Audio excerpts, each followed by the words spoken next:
9 сентябрь комуз күнү. Аталган күнгө карата биз уникалдуу инсан, көп кырдуу талант ээси, Баткен районунун Бужун айылынын тургуну Аппаз Жайнаков музыкалык драм театрынын кызматкери, белгилүү комузчу Карим Дыйканов жөнүндө сөз кылмакчыбыз. Бүгүн биз каарманыбыздын өнөрканасына келип, атайын сиздер менен комуз тууралуу маалымат бермекчибиз. Жасоо ыкмалары, эми сырларын айта турган болсок, бул өтө эле көп сөз. Себеби бул менин угушумча ушул 2000 жыл деп айтып атышпайбы, комуздун жаралганыгы деп. Аны тарыхчылар изилдеп көргөндө чындыгында бул так маалымат жок го. Менимче 2000-3000 жыл болуп калды окшойт. Комуздун пайда болгонуна да. Анан эми комуздун жасоонун сырлары негизи бизе бир жакшы жери ушул Баткен чөлкөмү өркө бай өрөнбүз да. Бизде эми ушул комуз жасай турган жыгачтар бул негизгиси ушул өрүк биринчи орунда турат да. Анан мен көбүн эсе ошол өрүктөн жасайм. Өрүк табылгыс материал болуп эсептелет да. Мына башка чөлкөмдөрдө Ош, Бишкек, Көл тараптарда өрүк эми мына биздей болбойт да. Ошондуктан көбүн эсе ушу бизден өрүктөрдү ал жака көп талап болот да. Ушу негизи ушу музыкалык аспаптарды жасаганда өрүктү жакшылап кургатып алып жасайбыз да, негизи. Кеминде бир 2-3 жыл жатыш керек, кыйылган өрүк. Андан кийин анан ошол аспапка ылайыктап, тилдиртип, даярдап, тактай кылып алып, анан кийин жасап баштайбыз да.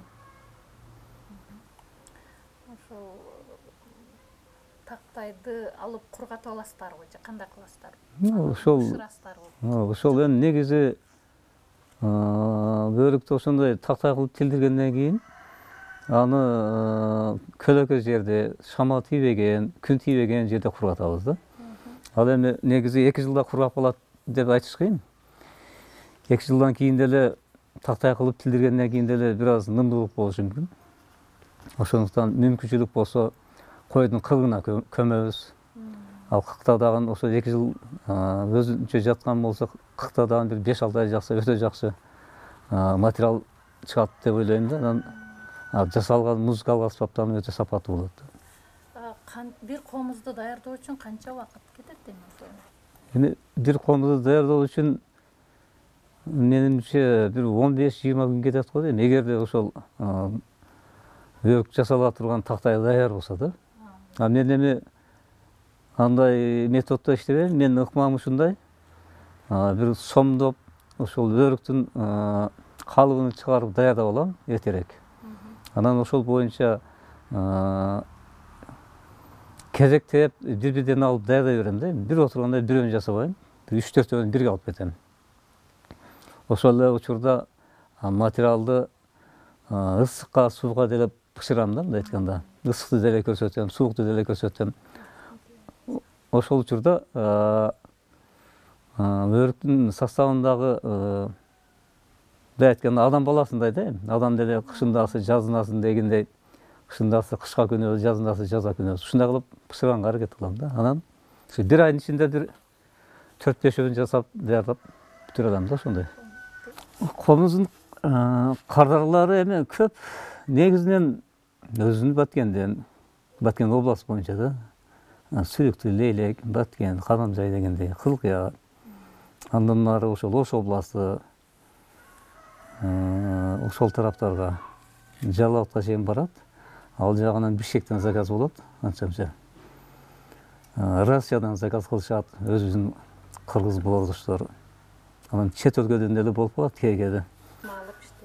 Комузду жасап, буйртма алып иштегениме бир 15-20 жыл болуп калды ошо. Мурдалары ал убакта эми мамлекеттик жумушта жүргөнбүз да, мектепте иштеп, маданият тармагында. Анан убактыбыз бир аз азыраак эле, эми азыраак жасашып элем. Анан акыркы жылдары 3-4 жылдан бери ушу буйртма көп болду да, Кудай буйрса жакшы эле. Эми комуздун багалары эми ушул комуздар негизинен концерт комуздар деп айтсак болот да. Себеби булар концертке жарайт да.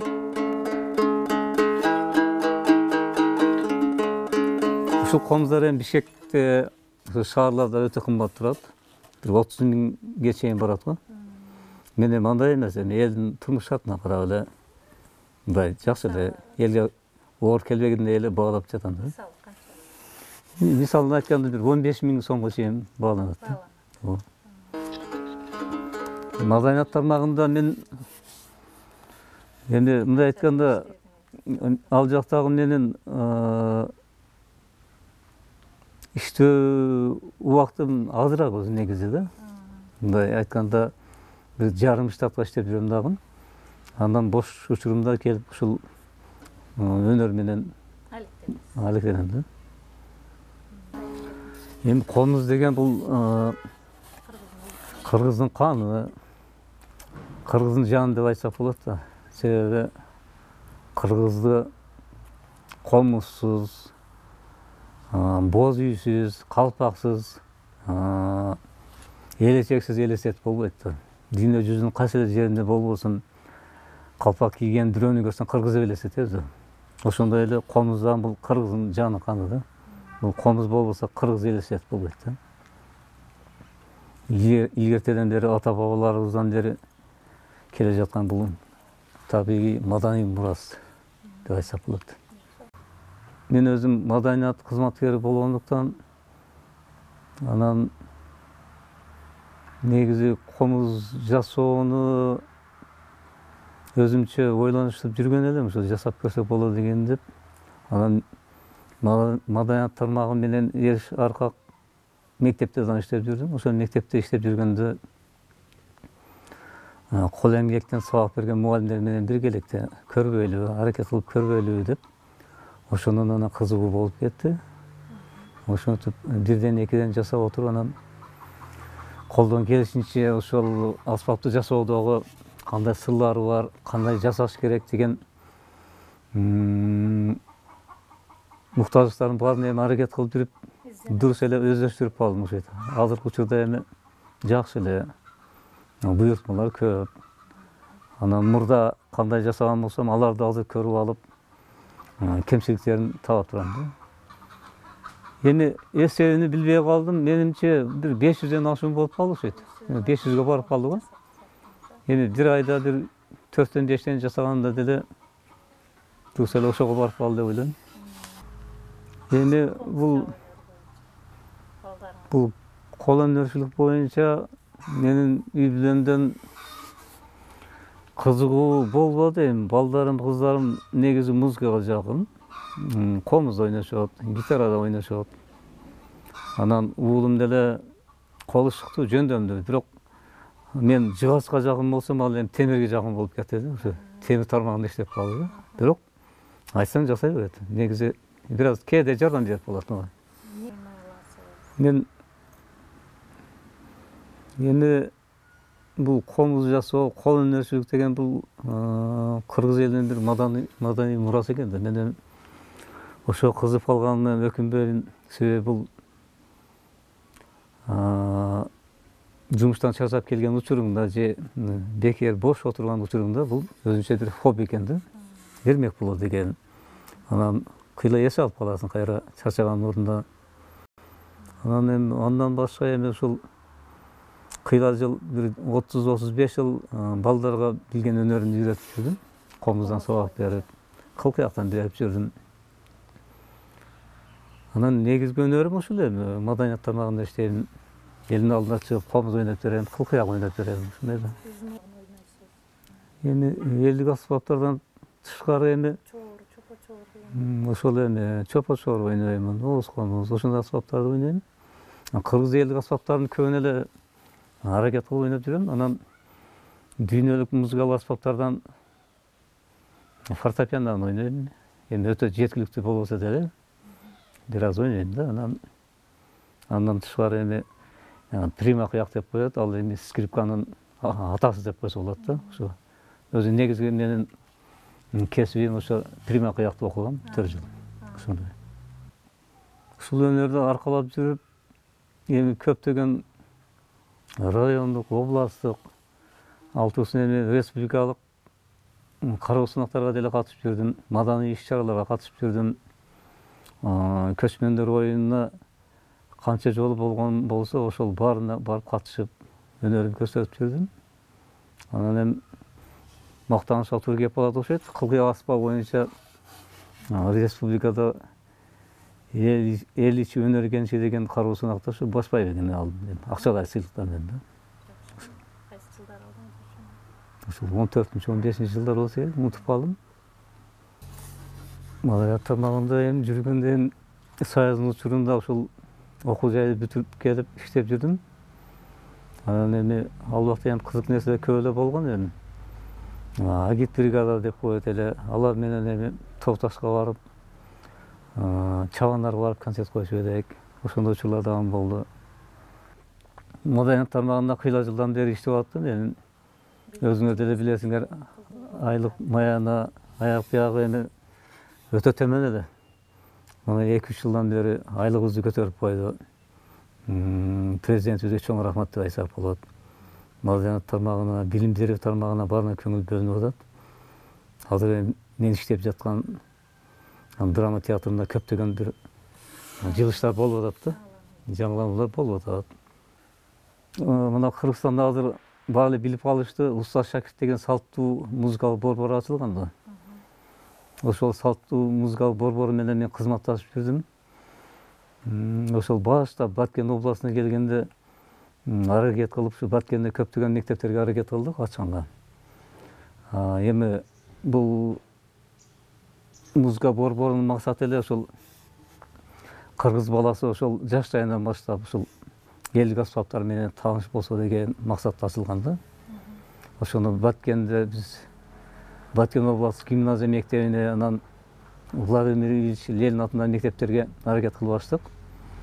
Бир класста 30 бала болсо, ошол 30 баланын баарыны комуз музыкалык аспаптар менен камсыздап беришти. Жакшы жылыштар болуп атты. Эми кыргыз болгондон кийин ушул кыргыздын кандай болбосун музыкалык аспаптарын үйрөнүп алган жакшы да. Келечекте эми балдарга мектепке ушул улуттук аспаптарды киргизсе өтө жакшы болот эле. Биз эми Союздун учурунда бүт орустун элдик аспаптары менен окуп калганбыз. Азыр эми ушул музыкалык билим берип атат экенсиз, балдардын кызыгуусу кандай азыркы учурда? Азыркы учурда жакшы, Кудайга шүгүр десек болот. Мына биздин райондо балдар музыкалык мектеби ачылган, балдардын чыгармасы борбору бар, маданият үйү бар, областтык драма театры бар. Ошол жерлерде азыркы жаштардан көп кызыккандар бар. Ошолор барып катышып, комуз аспабыны, чопочор, чоо деген аспаптарды, ооз комузду үйрөнүп атышат да. Бул келечекте балдарга жакшы бир болуп калат го, мындай таанышып болуп калат. Салттуу музыканы комузсуз элестетүү мүмкүн эмес дейт каарманыбыз. Кыргыздын укура элдик күүлөрүнө жан киргизген белгилүү комузчу Карим Дейканов райондук, облустук, республикалык бир канча маданий иш-чараларга катышкан.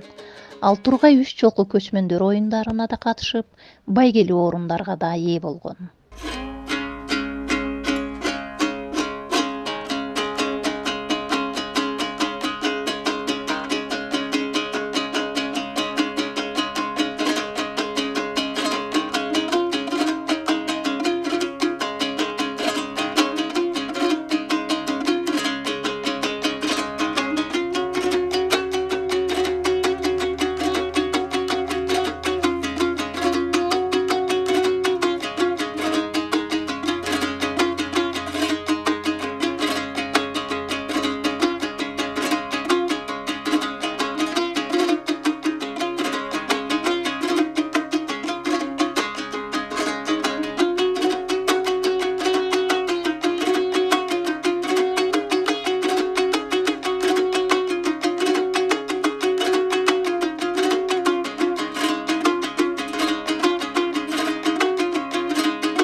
Улуттук 8 аспапта эркин ойнай алган Карим мырза Баткен жергесинде жада калса өлкө аймагында мыкты комуз жасаган уста катарында таанымал.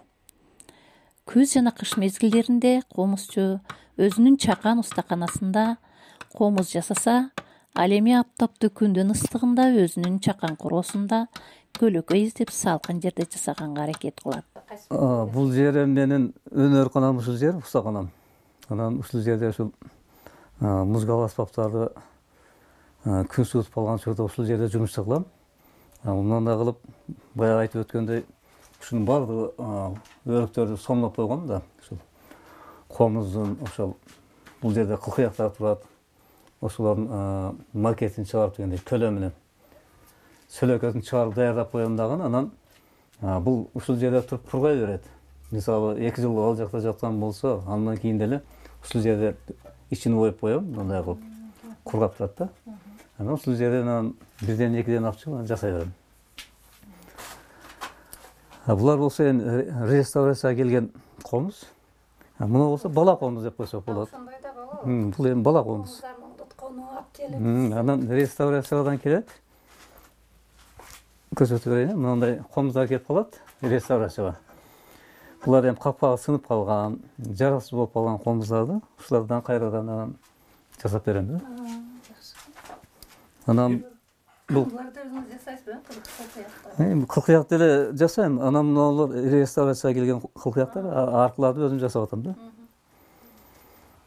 Анан бул болсо мунулар болсо ушул комуздун бетине капкагын атайын алдыртабыз. Бул көлдүн карагай деп коет. Бул карагай деле өтө табылбайт. Ошол тааныштар аркылуу, мага окшогон ошол усталар аркылуу анан буйртма берип жатып алдыртабыз да. Комузду жасауга канча күн кетет? Эми бир комузга, эгер ушул комуздан бирөөсүн алып даярдай турган болсом, эми 1 жумадан даярдап бүтөм го. Себеби уже бул өрүк материал даяр болуп калган да, кургап калган.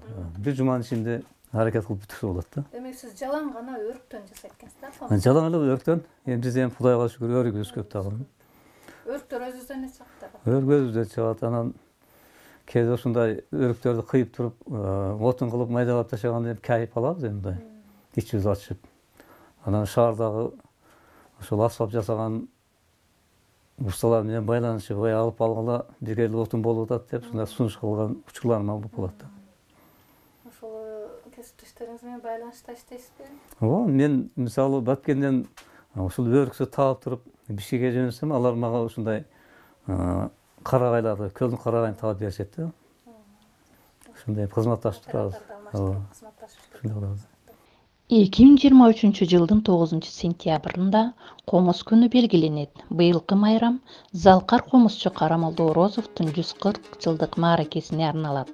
Маданият министрлигинин буйругуна ылайык бардык райондук маданият үйлөрүнө, кесиптик орто окуу жайларга, маданият жана искусство мекемелерине аталган майрамдык күнгө иш-чараларды уюштуруп өткөрүү тапшырмасы берилген.